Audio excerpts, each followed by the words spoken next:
Bibigyan kita. Hintay-hintay ako. Diyos ko, ano ba yung sinabi siya? Pinagtiraktan na so. Pinagtiraktan ako kasi ulan. Diyos ko, pinagtirak ko ito at niyakag ko naman. Sabi ko. At itong mga paps, yung original. 800 ml. Magpas pa ng konti.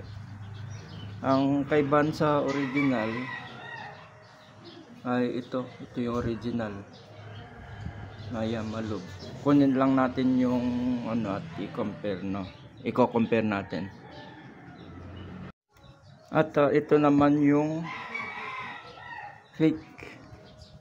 Ito yung kaibahan ng fake sa local. Although may ano lang, may sobrang ano lang, reflect. Ito yung original. Ito yung local, walang serial number. Tapos yung takip, although ito na medyo nagamit na. Tignan natin. Kaibahan.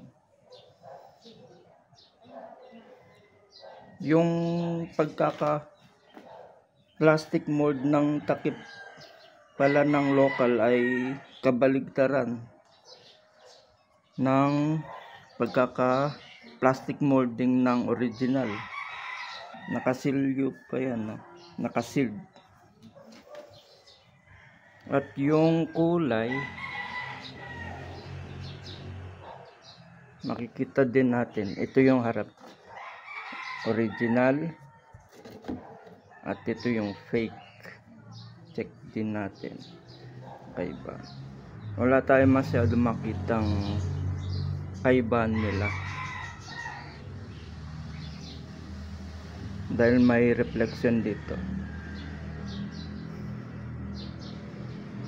Parehong 1 liter. Intended to 1 liter.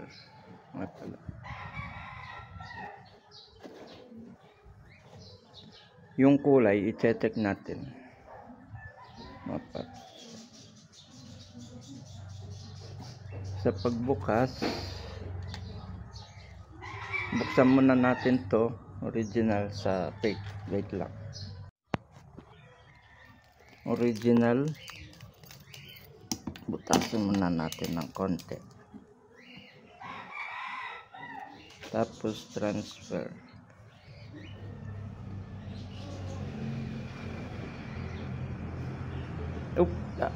Wait. Ito yung original na Yamalub 80. Tapos ito yung fake. Wait lang.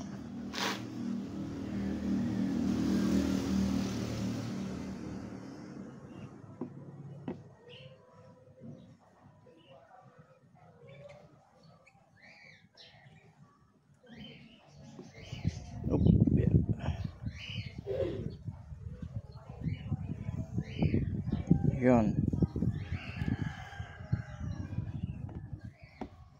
Medyo magkahawig nga mga paps. Para walang pinagkaiba. Pero sa mga label magkaiba. Okay, yun lang. This has been Kabasic Channel, your troubleshooting channel. And that's it for now. And yung viscosity level naman mga paps, no. Ito yung original. Unahin natin yung fake. Ayun. Ito yung fake. Tapos yung original. Almost same, pero initial lang to. Mabilis pumatak yung fake, medyo mabagal pumatak itong original. So mas malapot ito kaysa dito sa Fake. Okay, this has been Kabasic Channel, your troubleshooting channel. And that's it for now.